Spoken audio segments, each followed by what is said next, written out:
რა არის ცნობილი თბილისში მომხდარი მკვლელობის შესახებ? დღეს საბურთალოზე 31 წლის კაცი მოკლეს. დანაშაული სავარაუდოდ ცივი იარაღითაა ჩადენილი. მკვლელობა შუა დღეს ერთ-ერთი კორპუსის ავტოსადგომზე მოხდა. მოგვიანებით შინაგან საქმეთა სამინისტრომ დაადასტურა, რომ ცხელკვალზე ერთი პირი დააკავა. საგამოძიებო მოქმედებები შემთხვევის ადგილზე ახლაც მიმდინარეობს. ჩვენი კორესპონდენტი თაკო მაისურაძე გვერდება პირდაპირ ეთერში. თაკო, რა დამატებითი დეტალები ვიცით ამ წუთისთვის მკვლელობის შესახებ?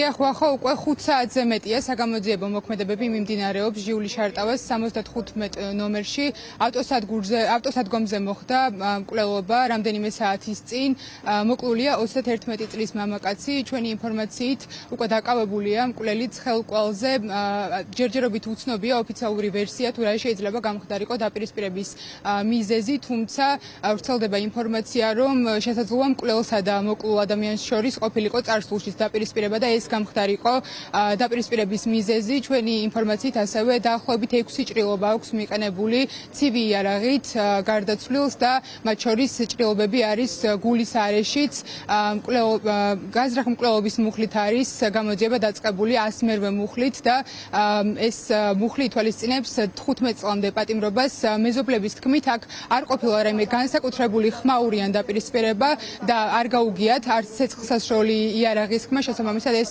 გვაფიქრებინებს რომ მკვლელობა მოხდა სწორედ ცივი იარაღით აქ თვითმხილველები არ იყვნენ თუმცა მეზობლები როგორც გითხარით ამბობენ რომ სიტუაცია იყო მშვიდი თუმცა აქ მთელი დღის განმავლობაში იმყოფებოდნენ კრიმინალური და დაცვის პოლიციის საპატრულო პოლიციის დეპარტამენტის წარმომადგენლები როგორც კადრში ხედავთ ახლაც მიმდინარეობს საგამოძიებო მოქმედებები რამდენიმე საათის წინ გადაასვენეს გვამი ექსპერტიზის ბიუროში შესაბამისად გაირკვევა მეტი გამოძიება მიმდინარეობს როგორც გითხარით და სავარაუდო მკვლელს 15 წლამდე პატიმრობა ემუქრება.